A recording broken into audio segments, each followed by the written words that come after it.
Assalamualaikum warahmatullahi wabarakatuh. Alhamdulillahilladzi anzala sakinata fi qulubil mu'minin liyazdadu imanan ma'a imanihim. Asyhadu an la ilaha illallah wa asyhadu anna Muhammadan abduhu wa rasuluh. Allahumma shalli ala Muhammad wa ala alihi wa sahbihi ajma'in. Adik-adik semuanya, para mujahid dan mujahidah, ikhwan dan akhwati fillah yang dirahmati Allah. Alhamdulillah, kita bersyukur kepada Allah Azza wa Jalla yang memberikan kepada kita nikmat petunjuk dan juga kehendak Allah yang diberikan kepada kita untuk senantiasa belajar pada satu poin penting di dalam kehidupan seorang muslim, yaitu tentang as-salatu tauhid, tentang kemurnian di dalam beragama, bertauhid, berakidah, agar kita tahu mana yang syirik dan mana yang tidak.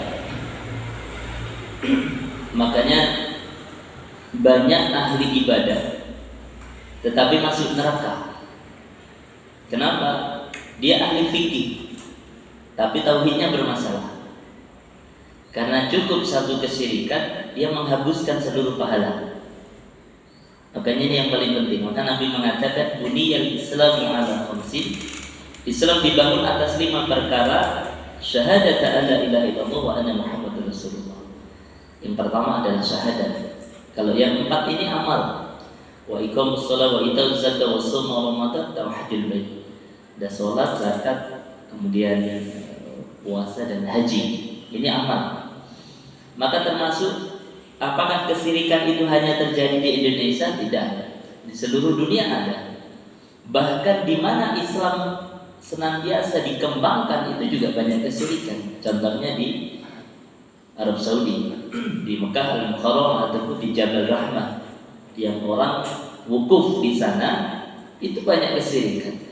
Terutama yang melakukan orang Indonesia dan Malaysia. Memang dua manusia ini memang mirip, wajahnya mirip-mirip, negaranya tetanggaan, perilakunya mirip juga di sana. Hobi sirik, hobi belanja, hobi selfie. Nah, jadi hobinya sama. Kalau melihat ada orang yang pakai tangkai itu apa namanya? Pakai itu foto sambil tawaf foto, sa'i foto itu, kalau terlihat dari belakang itu tebak aja kalau nggak Indonesia, Malaysia.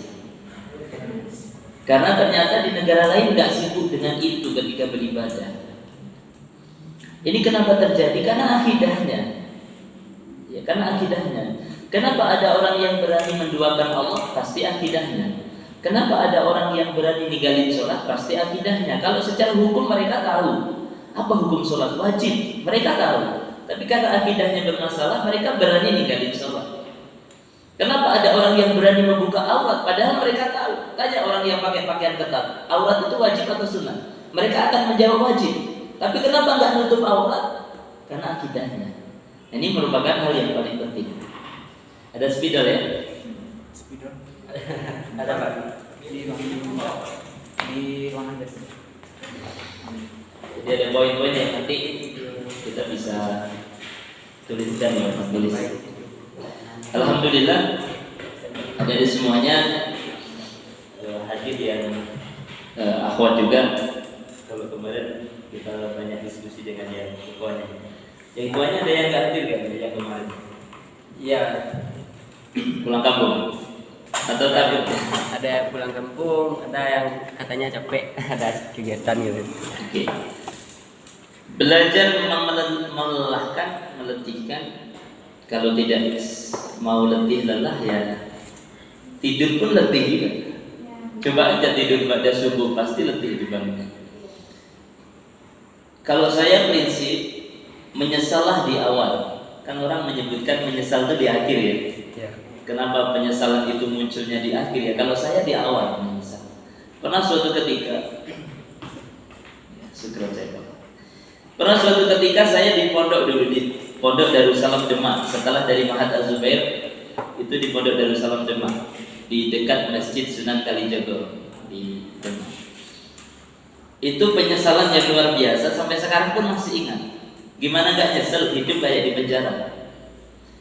Jam 11 tidur malam, jam 3 bangun. Berapa jam tidurnya? 4 jam. Jam 11 tidur itu kan belum langsung tidur, masih ke kamar mandi, masih persiapan, paling-paling jam 12 tidur. Bangun jam 3 sholat tahajud, kemudian menghafal Quran sampai menjelang subuh. Sholat subuh, pada subuh apakah boleh tidur? Tidak. Kalau sampai tidur disiram air. Ngafal lagi sampai jam 7. Jam 7 bersih-bersih, mandi, kemudian sarapan. Jam 8 udah masuk lagi, menghafal lagi sampai jam 11. Jam 11 tidur sebentar sekitar 15 menit, setengah 12 sudah masuk zuhur. Sholat zuhur, pada zuhur tidur enggak. Kemudian belajar lagi sampai waktu asar. Pada asar boleh main bola? Enggak boleh main bola, ngapa lagi sampai jam 5. Jam 5 bersih-bersih, suruh mandi, kemudian persiapan maghrib, setengah 6 maghrib. Kemudian pada maghrib itu makan sebentar, selesai sudah persiapan isya. Ba'da isya itu ngafal lagi, belajar lagi sampai jam 11 malam. Nggak bisa WA Ustaz, jangankan WA, megang HP pun nggak boleh. Itu padahal sudah di era-era digital, sudah di era Android. Tapi bayangkan sudah di eranya kita nggak boleh megang HP. Dan itu penyesalan, kecewa bercampur jadi satu. Tapi subhanallah, dulu yang menyesal sekarang jadi bahagia. Makanya dari pelajaran itu saya sering menyesalnya di awal. Ya, artinya apa? Berjuang dulu kan, biar kita tidak bersenang-senang dulu, tetapi bahagia di akhir. Kehidupan ini, hafal lagunya Ustadz Dery Sulaiman, mantan vokalis band ya, yang dulu pernah menjadi tenar ya, karena band yang kemudian walladzina hajaru fisabilillah, beliau berhijrah di jalan Allah. Kemudian sekarang menjadi dai yang subhanallah semangat dakwahnya luar biasa. Sampai di YouTube-nya pun subscribe-nya sudah banyak juga gitu ya. Dan beliau mengatakan, sepanjang tausiahnya mengatakan bahwa dunia ini sementara, akhirat selamanya. Sedih sementara, bahagia sementara, cantik tampan sementara, kemudian miskin sementara, kaya sementara, sampai akhirat selama-lamanya. Jadi cuma satu yang selama-lamanya, itu akhirat. Ya, maka dari itu, waktu yang hanya 1,5 jam ini, maka jangan sampai kita sia-siakan sehingga nanti tidak ada hasil yang kita dapatkan ketika di akhirat. Minim sekali ada seorang pemuda yang mau belajar, seorang pemuda yang memiliki spirit, memiliki kekuatan untuk belajar, itu sangat jarang sekali, minim sekali. Maka alhamdulillah di antara ribuan mahasiswa Undari, maka adik-adik semuanya ada yang mungkin Allah pilih pada pagi hari ini, yang mana ini waktu libur gitu. Enaknya ngapain libur itu? Mandi pagi, kemudian tidur-tiduran sambil chattingan, update status, ya gitu, enak gitu ya, di tempat tidur yang nyaman tanpa ada beban, seolah-olah hidup ini milik kita. Dan itu bukan tipe seorang pemuda yang menginginkan masa depannya baik, bukan itu tipenya. Itu ya. Maka sebagaimana seorang dai tidak mengenal kapan waktu liburnya, karena peristirahatan terakhir itu ketika sudah masuk ke alam barzakh. Ya, termasuk saya gitu, saya nggak mengenal waktu libur. Hari Ahad libur Ustaz? Enggak, justru hari Ahad itu waktu yang sangat sibuk bagi saya. Hari Ahad itu, ya Sabtu Ahad itu cukup waktu yang sangat sibuk gitu, bagi saya. Ya. Kalau Senin sampai Jumat kan orang mengatakan jam kerja. Kalau jam kerja saya nggak terbatas, itu tanpa batas. Kadang sampai malam saya masih berdakwah, gitu ya. Jadi itulah hakikat seorang dai, pemuda yang menginginkan dirinya terbaik, masa depannya jelas. Maka satu konsep penting ada di semuanya, tidak ada orang yang bertauhid masa depannya itu menyesal, nggak ada.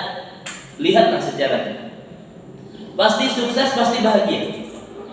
Jadi kalau ada orang yang masa depannya itu suram, selalu gagal, cek, pasti tahunya bermasalah. Makanya dulu ada seorang mahasiswa IPK-nya 4. Ada nggak di atas 4? Sempurna, tertinggi. Kalau saya 4 tapi 2 semester. 2 semester, 4 itu 2 semester digabungin. Ada mahasiswa sampai tamat itu 4 IPK terakhir. Sampai tamat sempurna. Tetapi 2 tahun setelah itu udah kerjaannya apa? Jalan-jalan nyari kerja. Kenapa? Karena akidahnya bermasalah gitu. Yang dikejar itu saja. Yang dikejar nilai. Mudah mendapatkan IPK 4 itu mudah. Setiap tugas kerjakan, masuk tanpa libur, insya Allah udah mendekati itu. Kalau mahasiswa kan gitu ya. Ya ujian nggak benar-benar semua juga, kalau setiap tugas kita buat insya Allah. Nah, akidah menjadi kunci ada semuanya. Maka kemarin sudah kita bahas